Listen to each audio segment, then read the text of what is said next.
places where camping looks like it would be all right, you know, you think. And we lost all of our stuff at Civic Park. They started building the fence around us before they ever told us to get out, and we lost everything. My wife and I had to start over several times. It's really hard, really hard. There you go.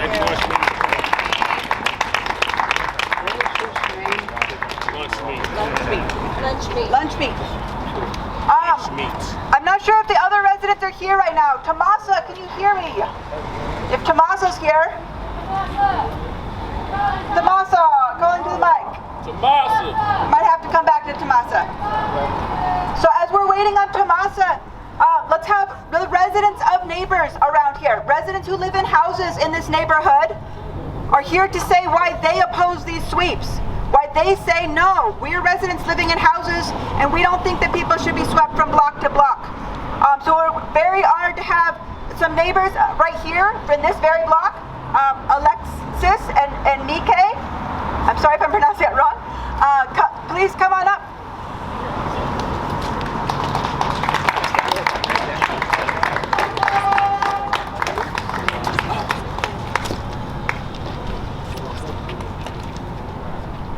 Good afternoon.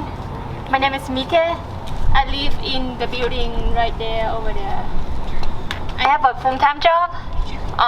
Every weekend I go groceries in Natural Grocer, which is 3 blocks from here, in that direction. Last week, I received a message from the management of my building. Let me pull it up. It says, notice posted for sweep of Encampment at 14th and Logan on October 6th. There may be a lot of activity in the surrounding areas between now and then. Please do not hesitate to call front range patrol if needed. For the people who are experiencing distress and chaos due to the dislocation, I think there are more we can do for them than calling the security. Sorry. Tomorrow, Alexis, my partner, and I are holding a protest at 7 a.m. in this location to speak out against the sweeps. Sweeps are just band-aid solutions that disband people without offering real alternatives. And we want to speak out against that because nobody wants to be on the streets, so when they do, there are reasons for that fits their situation. And many of the people who are dislocated tomorrow, we just move from one block to another. And then a few weeks from now, we're gonna hear from another community that have the same frustrations and the same dialogues that we are having until today. I know it's a lot to ask because it's easy to just call police or security on people. But I think if we can really make it right this time, we are gonna emerge stronger and a more united capital. Thank you.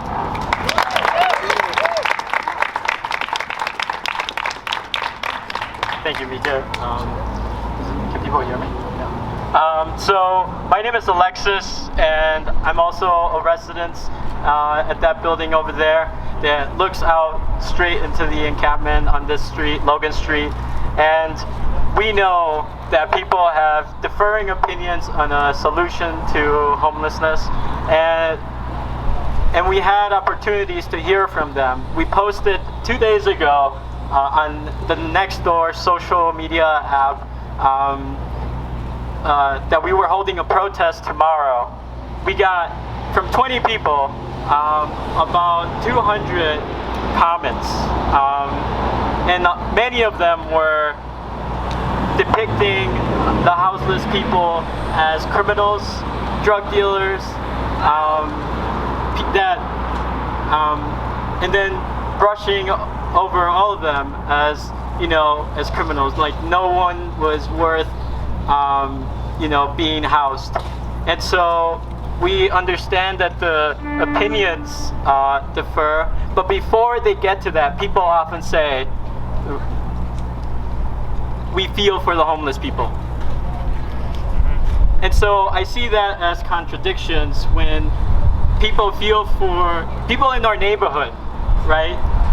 Feel for the homeless people and yet call them criminals, and yet don't want them to be near their neighborhood. So it's kind of like not in my backyard for homeless for this homeless encampment, right? Put him in another yard that is not mine, right? Without actually addressing the solution. So I'm saying the same things as Mike, but yeah, we really understand that people don't want anything to happen to other people, right? And that's how they start a conversation. And so maybe we can draw upon that commonality, right? And get to solutions instead of sweeping, right? Address Chris Hines, right? Address a message to the mayor. Yeah, where is Chris Hines? Where is Chris Hines? Exactly. Number 2, where are you? That's right. So this is a message, right?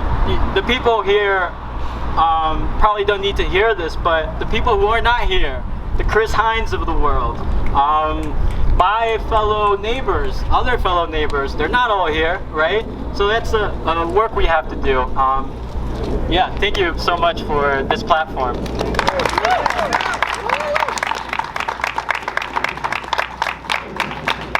Thank you to the neighbors for speaking up for folks' rights. Next, we have an important person to hear from, somebody who has been through this time and time again.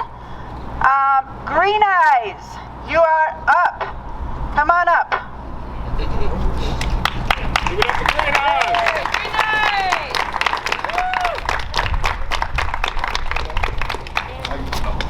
How you doing? Good. Press that button.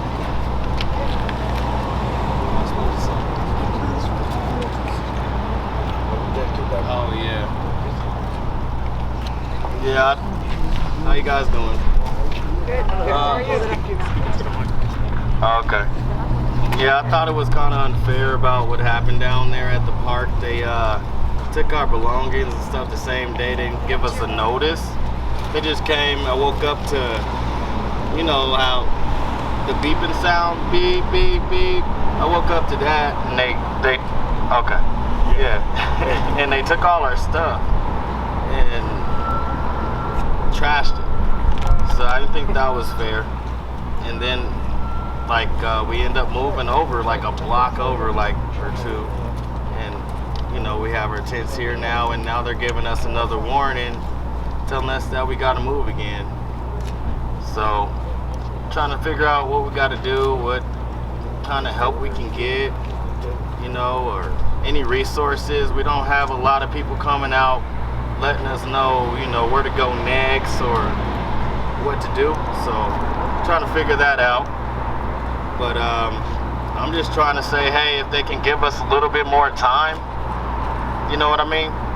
Like another week or two just to figure out some more stuff, or if they can give us information on where to go, that'd be great, you know? Move along to where? Huh? Move along to where? Yeah, move along to where? I don't know where. So like tomorrow we're gonna be packing our stuff and trying to figure out where to go, but all our stuff is gone again. So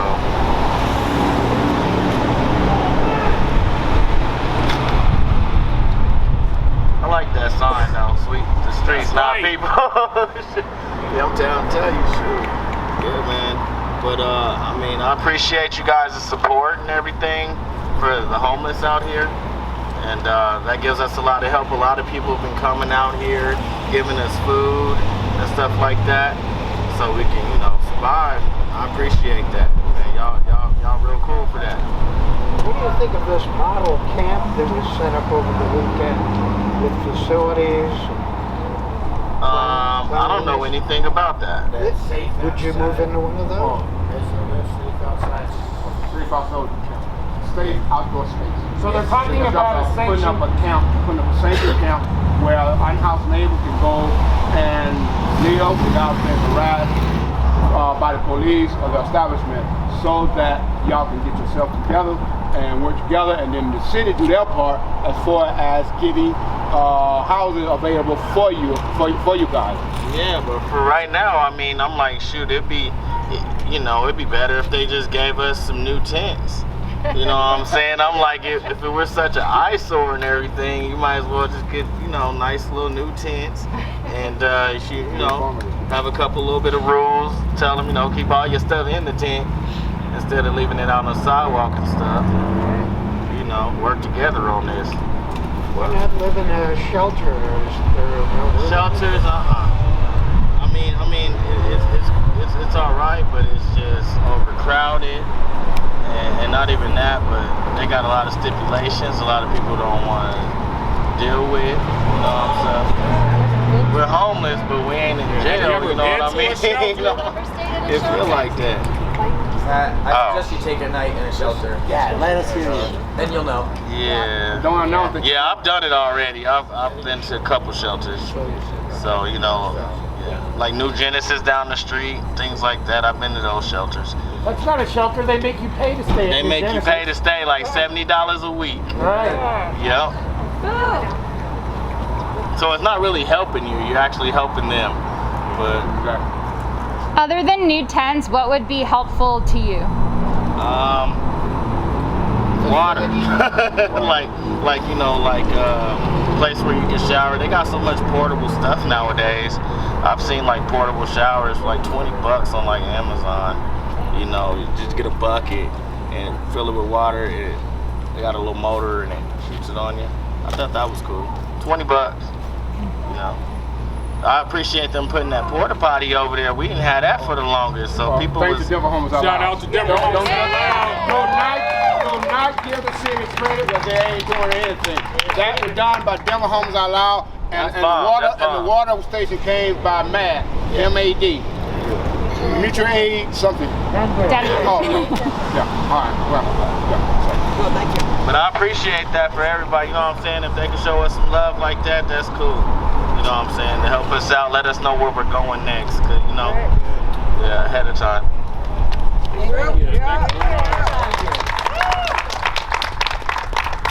Okay, we want to hear from some of the organizations that are here. There's a whole bunch of organizations that are a part of this resistance of the sweeps of the inhumanity. There's groups like DSA, like PSL, like the Moms, the Wall of Moms, a whole bunch of groups. There's probably lots of others that we haven't heard from.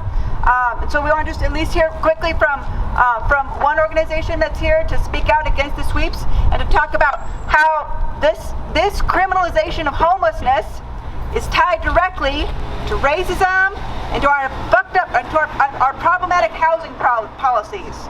To the what's going on in our housing, what's going on in terms of racism in our nation and police brutality and homelessness are all interconnected. So I want to call up Nate to say a few words from PSL. Thank you. Yeah, give it up for Nate.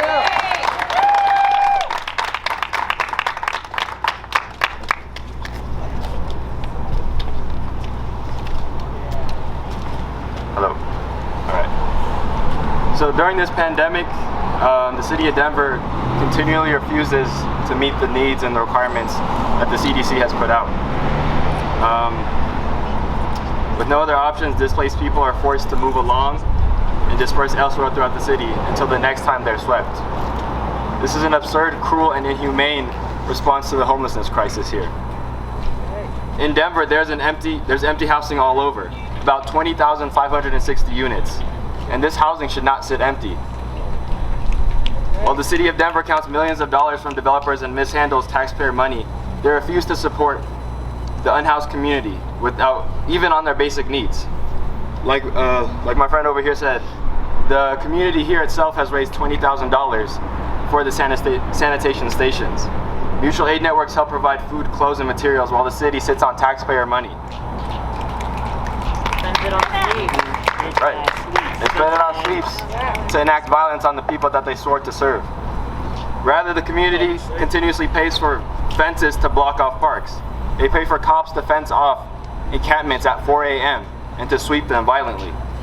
They pay for weapons and ammunition to attack protesters that stand up for their unhoused neighbors. They pay for waste workers to bulldoze the tents of our neighbors and carelessly throw away their belongings. This week, this will be the fourth encampment in the last 3 weeks that the city has swept. And these residents are given no help, no solutions, and no answers whatsoever, even despite their efforts and their proposals to the city. These proposals are well thought out, well planned, and they are viable solutions. These solutions have worked in other cities all over the US, but still the city gives no response. These crimes against our neighbors are inhumane, and we stand with them in our demands. Housing is a human right, and we demand housing, not sweeps. Thank you. Right. Again, hi, this is Alex with Pino Conrad. We're in Denver, Colorado at a press conference about the unhoused community. There's another resident, I believe, that's going to kind of come speak with us. Sophie, are you around still? Sophie. Sophie, give it up for Sophie. All right.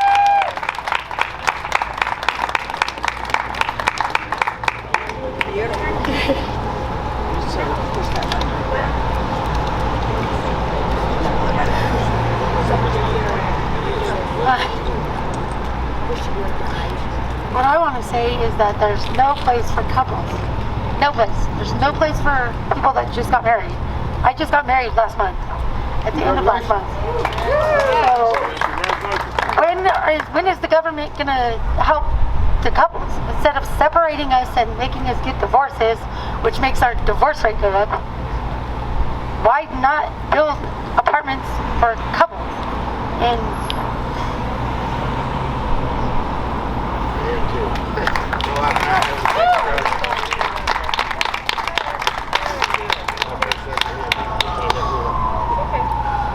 I've been doing this since I was 12 years old. I'm 40, okay? The government hasn't done shit, and they won't do shit. That's their problem. They want to sweep us and sweep us and sweep us until we get tired, and then we start taking it out on the police. Because that's the next step. I'm promising you. Because I'm tired of the sweeps. And we have people coming out, and they're going to protest tomorrow. So guess what? The sweep is going to be canceled. Wanna know why? Because they did it at the school, and they gave us two extra months at the school. I've seen it happen so many times, and so many times we bust our butts keeping things clean. I get up at 5:30 every morning. That's my tear right there. I get up at 5:30 every morning to make sure this place is clean, to make sure the trash is taken out, to make sure their yard's taken care of, to make sure that that when the maintenance man come in, they don't have a worry because it's already been done. I do that. Not the government, not police, not Mayor Hancock. Because if he did, he should put himself one day in our shoes. They wouldn't make it. They wouldn't make it. They wouldn't make it. And for every preppy person out here that wants to say, kill yourselves, go kill yourselves, because you're a paycheck away from being here. And then you'll be asking me for my help. And me to watch your back and watch your step. I mean, I've had people threaten my life. On a daily, we deal with that. On a daily. There is nothing that we don't deal with on a daily. And not all of us are drug dealers. And not all of us are out here being stupid. And not all of us are out here causing havoc. Not all of us are out here doing something stupid. Some of us are on waiting lists to get housing.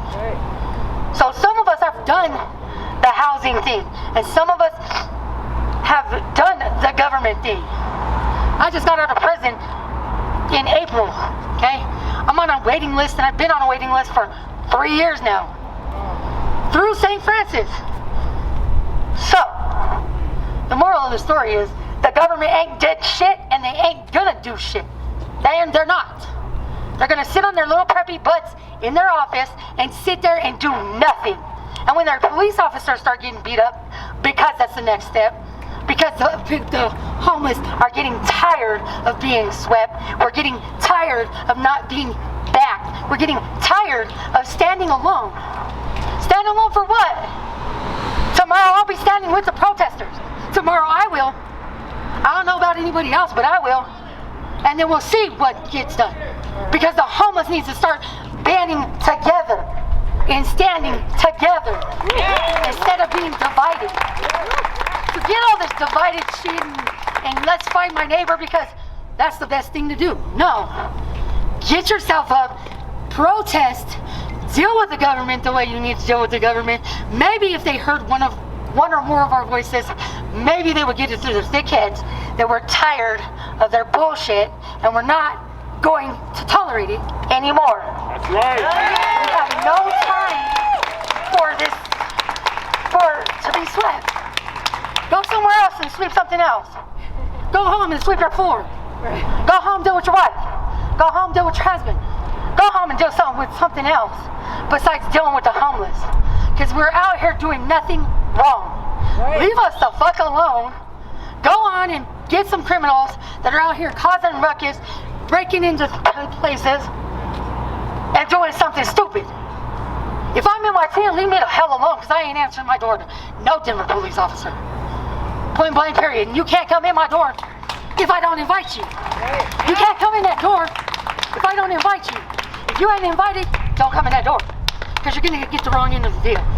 Period. Come in my door. It's to make my day long. It's just like a house. That's my house. You're invading it. Moral of the story is we need to stand together, not divided, united, and we need to start doing it tomorrow so these cops and this government will understand that Safrono Elias is not going nowhere.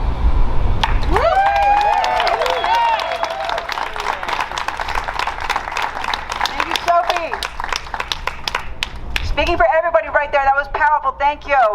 I'm going to call up somebody else who has plenty of experience with sweeps, with being moved on, with the police, with all of this bullshit. And before I do that, I just want to say one thing about what brought us to this place right now. We're not in this position right now with thousands, and I mean thousands, of people living on our streets in tents or with tarps or with nothing, because people want to be, because people are saying, I think I'm just going to leave my house and go sleep on the streets. No, that's not what's happening. We're in this position right now because we have a history of policies and practices that have led us to this position by our government. We used to have low-income public housing. That housing was smashed and demolished by our federal government back in the early 80s, and instead they started reinvesting that money on token levels, not full levels, but token levels, in shelters. They have decided that shelters are the solution to homelessness. The answer to where you should tell people to go is that you should go live in a warehouse. Human beings have basic dignity, basic rights. Human beings should not be put in warehouses. That's what jails are for. Jails are warehouses. Shelters and jails have very little difference between each other.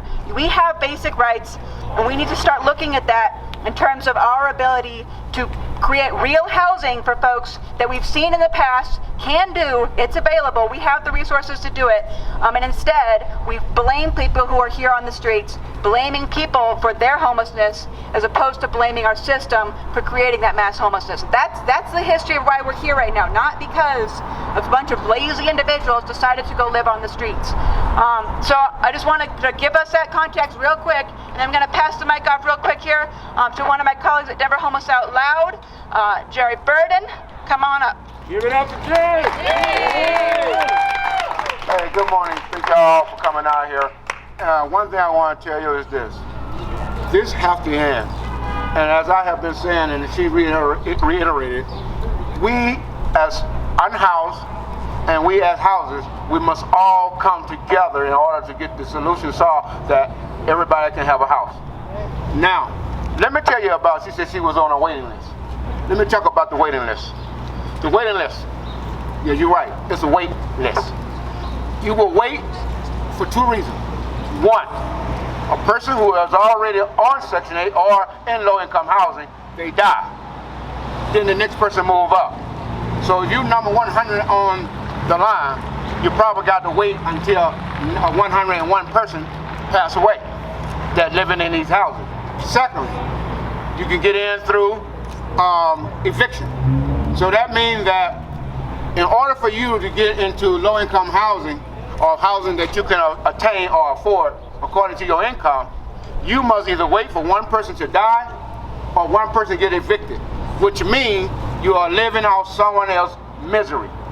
And that is not the way the world is supposed to be running. See, all of this is pathetic. Building houses, as in the Bible it says, they will build houses and not live in them. Prime example, go down to 5 Point Wells, California. All of those high rises down there, they are built, and no one is staying in all of those apartments down there. See, that's prophetic, baby. That's prophetic. Now, I'm gonna tell you like this. What we need to do, I'm gonna give y'all a solution here today. The solution is this. stand together, demand, because you deserve to be treated better than this.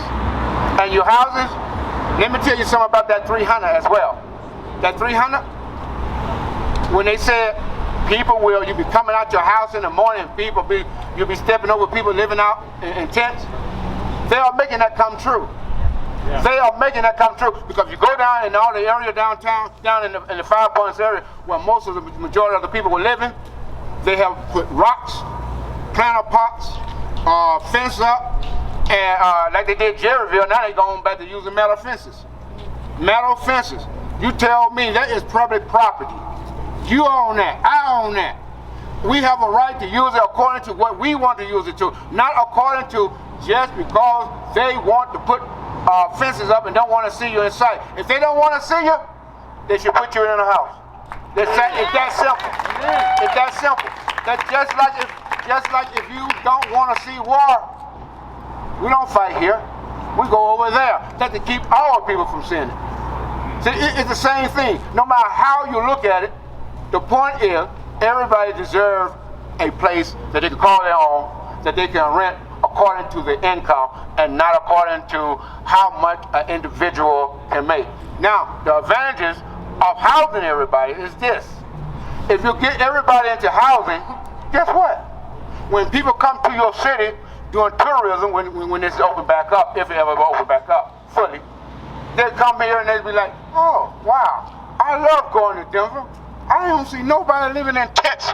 I don't see nobody living in safe outdoor spaces. They all got housing. Is that the right thing to do? Yeah. Okay, now what you need to do now is this. Every time they get ready to sweep people, and this is for your houses as well, you need to show up and protest and say, the solution is housing, not sweep.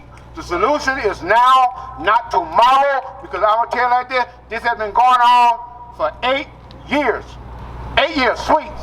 I've been part of them, but you know, I'm hard-headed. At least that's what Mama used to tell me, because she all tell me, Jerry, don't do that. I do it anyway. Now, they're the same when the police came and talked about, move along. Move along. Move along to where? Move along to a damn house. That is the solution.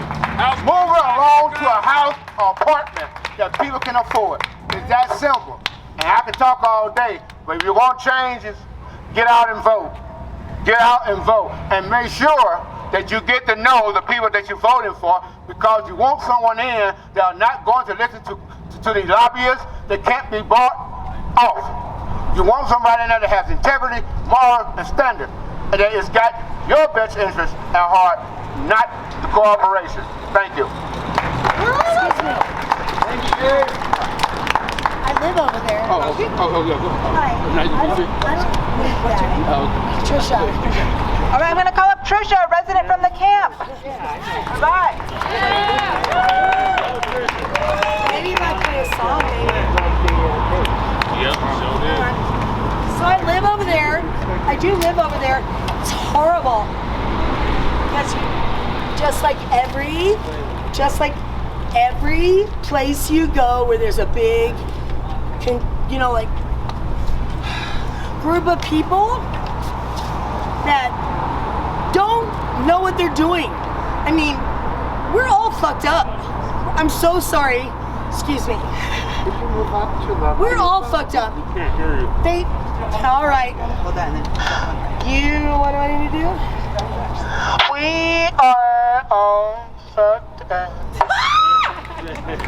Yeah. Everybody. Truth is that none of us come outside because we want to. None of us come outside. You're gonna make me cry. None of us come outside because we want to. It just happens. And I have to be honest, man, Denver, with the COVID thing and letting us have a 911 door, because we've been sleeping next to dumpsters. And we've been sleeping next to dumpsters and being yelled at 3 in the morning by people who are high because they have an apartment. I've been in Denver now for 4 years, but this is like the kindest thing they've done. to us to give us a door. To give us a door. Because no matter what, you have to know that that's the threshold, right? Right? That you have to. I'm sorry, I wasn't expecting to do this. I was really not expecting to do this. I love you, Tara. We support your voice. None of us ever expected to be out here. And we don't want to be out here. We don't want to. But some of us don't want to be in there. Most of us don't want to be in there.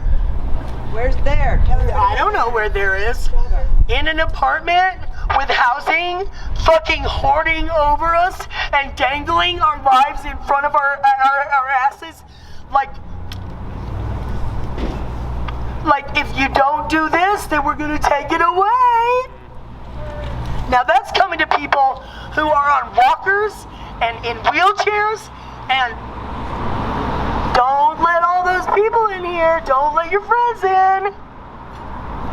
Don't let your friends in. Now, I'm a fully facultied, okay, I'm crazy. But I'm crazy good. Okay, crazy good. There are people out there that couldn't possibly live out here. They couldn't possibly live out here. And they're so scared every day that someone's gonna snatch it away. Fuck those bitches.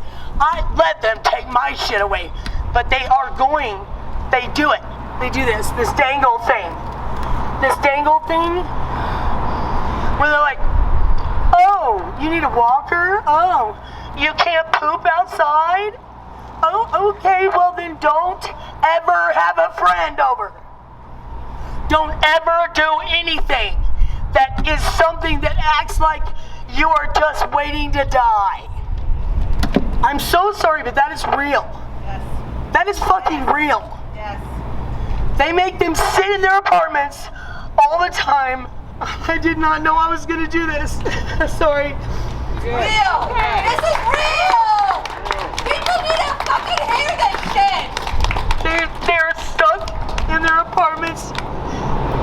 They're stuck in their apartments with no friends and no life. I got evicted because I'm not that girl, but I'm only 48, you know? Like, they're 68. They need it. They need... Who wants to get busy dying? You either get busy living or you get busy dying. And there's an entire population of people on Cap Hill that I'm aware of. They're getting busy dying because, and that's not having anything to do with these 10 people. Nothing to do with this. None of that has anything to do with it. It has to do with the housing part. They won't let people have friends. They won't let people have friends. They won't let people have boyfriends or girlfriends or whatever. And you know, Tara, this is fucking killing me, girl. Sorry, but you're doing amazing. I'm doing great. She's a veteran. I am a veteran. She served our country. I'm a homeless. I am a homeless veteran. I was in the Army. I was a 91 Alpha combat medical specialist. And I live in a tent right over there. But I hate that tent because people are so ugly and awful. Deserve a house. You can walk across the street. You can walk across the street and you guys will feel anybody that's over here, because you guys are so fucking cool to be here right now. You go across the street and you'll feel the wall of negativity. You'll feel it. You'll feel it when you walk across the street because they're so sad. Oh my God. Because nobody knows what to do. I'll play a song for you, but I'm not done talking. Thank you. All right, I gotta call up our last two speakers here. So we're gonna call up our last two speakers, and then we'll hear the song at the end. Okay? I'm gonna call up somebody who was present at the Lincoln Park sweep, who was brutally pushed over by the park, or I'm sorry, the state troopers and the police, and who is an elected representative here. So I'd like to call up Tay Anderson.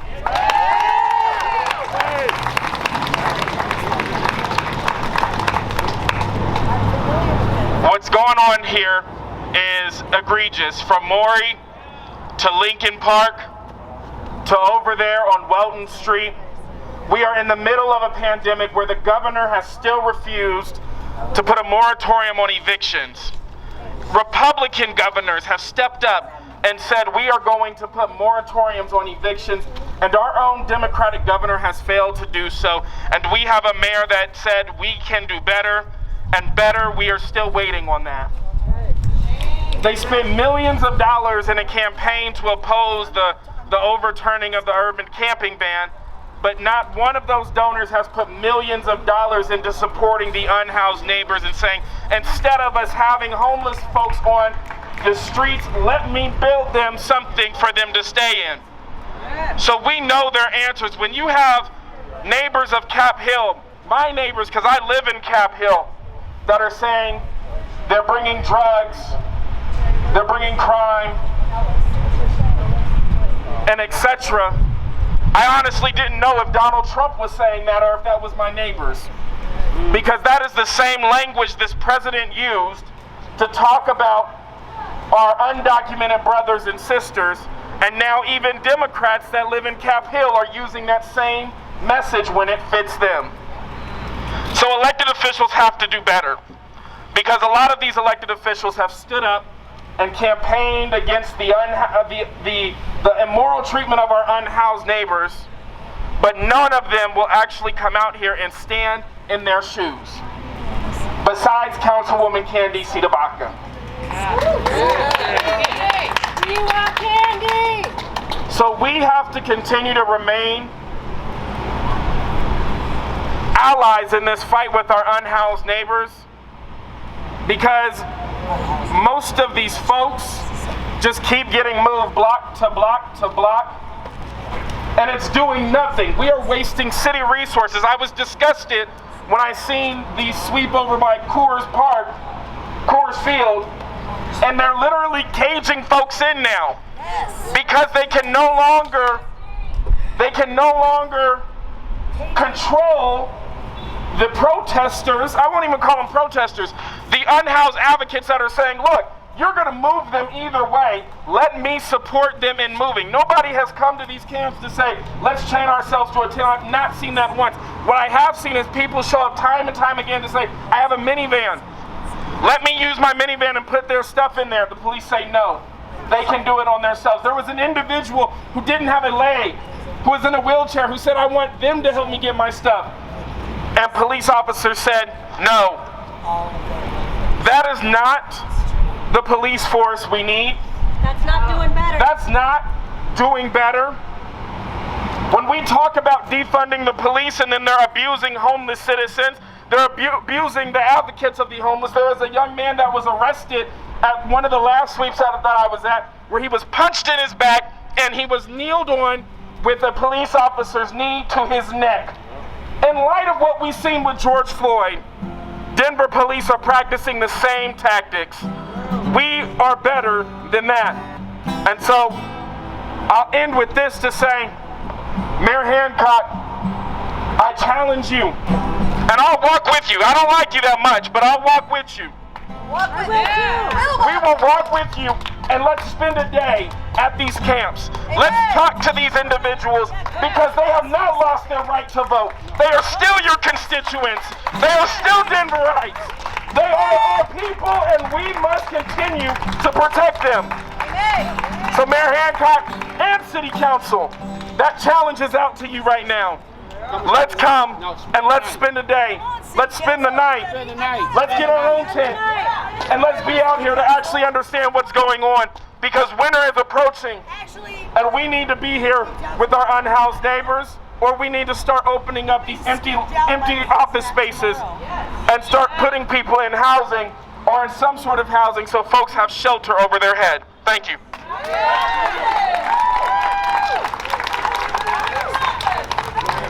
Okay. There's one more person I'm going to call up today. This person has a very important announcement. This announcement has to do with the fact that we're not going to sit back on our hands and just let the government get away with shit. We're not going to sit back and let them take people's stuff and trash it in violation of a lawsuit agreement that we made with the city about 2.5 years ago. The city made agreements with us as Denver Homeless Out Loud and with every person who's homeless on the streets to give people proper notice, to store people's stuff. They have not been following that agreement. And instead, during a pandemic, they have been chasing people from block to block. So we're not going to sit back and let this happen. We make our voices heard. We stand in support on the streets every day. And now we're moving that support not just to the streets, not just to the legislator, but to the courts. I'm going to call up Andy McNulty to talk about what's happening right now in the courts. I'm so sorry. You know we're being kicked out tomorrow morning at 3 in the morning, right? Hi everyone, my name's Andy McNulty, and thanks everyone for coming out today. I don't want to be here right now. I don't want to be standing up here telling you about a new lawsuit that we had to file because the city of Denver is violating a settlement agreement in an old lawsuit. I don't want to be standing up here because the city of Denver continues to throw away our unhoused neighbors' possessions. I don't want to be standing up here telling you that the city of Denver refuses to give notice despite a lawsuit, a settlement agreement where they agreed to give notice before sweeping. I don't want to be standing up here in the middle of a pandemic telling you that your city and state government doesn't care about CDC recommendations, that your city and state government doesn't care about public health, that they don't care that the CDC has said you should not sweep homeless encampments during the COVID-19 pandemic. But I have to stand up here. I have to, because someone does. And 8 of our unhoused neighbors are standing up with me. Denver Homeless Out Loud is standing up here with me saying enough is enough. Stop the sweeps, stop the abject cruelty, stop what you're doing, and stop hurting our neighbors.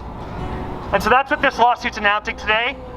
The lawsuit is based on the United States and Colorado Constitution. It's saying that the city of Denver and the state of Colorado have violated that Constitution during the sweeps at Maury Middle School, during the sweeps at Lincoln Park, during the sweep down on the South Platte River, and during numerous other sweeps during the pandemic. They continue to not only sweep our unhoused neighbors, but enforce the camping ban, telling people consistently to move along. Move along to where? To congregate shelters where the risk of contracting COVID-19 is significantly higher than anywhere else.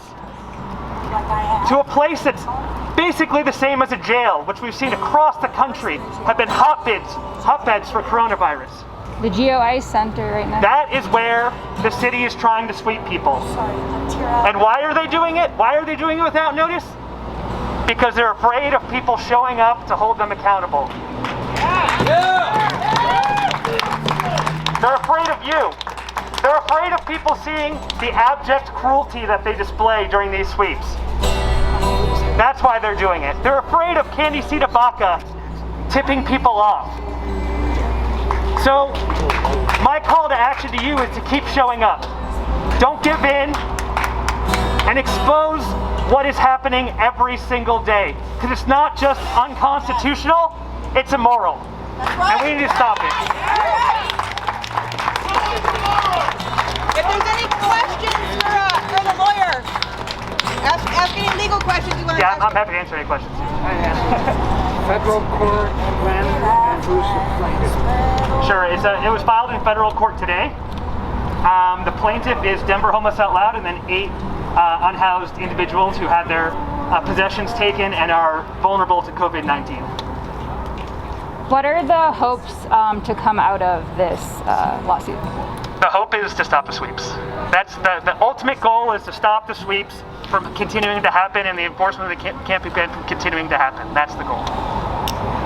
So this is a lawsuit to claim that the settlement agreement hasn't been followed. Correct. That's part of it. Certainly, part of it is that the settlement agreement has been breached multiple times by the City of Denver. But the other part of it is that the city continues to violate the United States Constitution and the Colorado Constitution by conducting the sweeps in the way that they're conducting them, and conducting them during the COVID-19 pandemic, when they know sweeping exposes unhoused folks to substantially greater danger. How quickly can you get a hearing on a temporary? We're hoping to have a hearing within the next couple weeks. Not by tomorrow. Not by tomorrow, probably. Is Lunchmeat one of the plaintiffs? Lunchmeat is one of the plaintiffs, yes. What's his name? Is he the married, the couple? Yeah, he's one of the couple. Okay. His name is Rick Meitzen Jr. Rick Meitzen Jr. Green Eyes is also a lead plaintiff. What's Green Eyes' name? Charles Davis. Right? No, Michael something. I would forget the name. I only call them by their street names. Andy, at the settlement agreement hearing, when the judge ruled over the initial Denver versus Lyle et al., the judge said, if this isn't being filed, give me notice, let me know so that we can hold the city accountable. And in which ways is this going to achieve, like, what are you hoping to achieve differently than filing against the original settlement? Yeah, so we're looking to completely stop the sweeps during COVID-19 at least, and stop them in general from happening. So not just the stipulation from the Lyle settlement, but stopping the sweeps completely. Thank you. What are the consequences for the city if they lose? Complying with the Constitution and basic human rights. Yeah. But also they could lose. They would. Who's going to jail and what's going to force them to comply? There is no jail, but this is filed as a class action lawsuit, so it's a class action based on a number of different folks who've had their property seized. So everyone who had their property taken at the Lincoln Park sweep, and everyone who had their property taken down the South Platte River, if we won, would be entitled to damages for having their property seized and thrown away. That's right. There ain't no selling in our court, right, y'all? Any comment or interaction with the city or state after you sent them the notice? They have not responded. What are your suggestions to the unhoused residents who are being swept this week and in the future until the injunction is met? Like, what do you recommend for folks to do when they're being swept? Yeah, I would recommend that folks, document everything that's happening to them, because there could be additions to this lawsuit if there's ongoing sweeps. Come back out here and set another team. I will. Remove. All right. Happy to answer any other questions.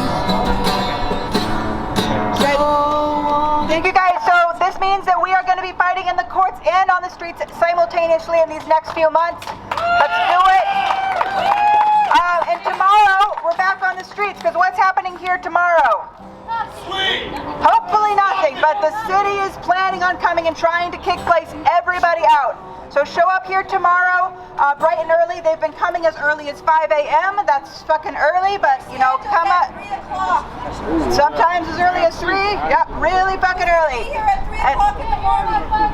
Okay, and then tomorrow they're hitting the next block, and then the day after that they're hitting 2 blocks down. They have a whole series of sweeps, 1 block after the other, Tuesday, Wednesday, and Thursday planned. So if you can bring food or water to support folks, help folks to be able to eat and drink, at least while they're dealing with this crisis, and just be here to support and follow the leadership of the residents of the camp. We don't want to do anything that residents of the camp don't want, so follow that leadership. Let's respect folks and do everything we can to support folks on the streets tomorrow. Hey, one other thing, and I hate to say this, but it needs to be said and it needs to be done. Today, later on, I'm gonna try to find a spot, and house along with the unhoused, And we are going to go there, and we are going to sit right there, and we are going to camp right there until houses start coming. Now, hey, there are going to be some things that might happen. But the thing about it is, until we put pressure on the city to stop this in this type of format, not to be violent, but just refuse, lock arms, and say we refuse to move until we get housing. Now, I'm down, as long as I got people that is down with me. Now, one thing I want to say before we do this, if you're afraid that you have a warrant or anything of that nature, I would say when they show up, there's nothing wrong with you backing away. But for those who do not have a warrant already, I say that this is the way to go to do it, but we have to do it peacefully, and we have to do it together. Houses along with the unhoused. All right, so call Therese, she'll know more. I got an area in mind, but it's a little way off, but it's okay. All right, so if y'all want to do that, hit us up. Hit us up, because I'm down, because this has got to stop. And until you make a stand, they are going to continue to do this. They are going to continue to do this, because I'm going to tell you, in the 60s, hey, during the 60s, my ancestors, along with some of y'all, they were swept with water. They were dogs and pipes and everything like that. And maybe bring some federal attention to this on the federal side. Hey, this is the only way we're going to be able to stop this crap, man, because this is ridiculous. Thank you, guys. Stop the police brutality! Stop the police! Brutality of the city! Oh, sorry. Hey everyone, thanks for joining. This is Alex with Unicorn Riot. We just streamed a press conference at 14th and Logan in downtown Denver. Right across the street there is a very large encampment that has been there for a while, and they are unfortunately going to be swept through a multi-agency sweep by the city and private contract companies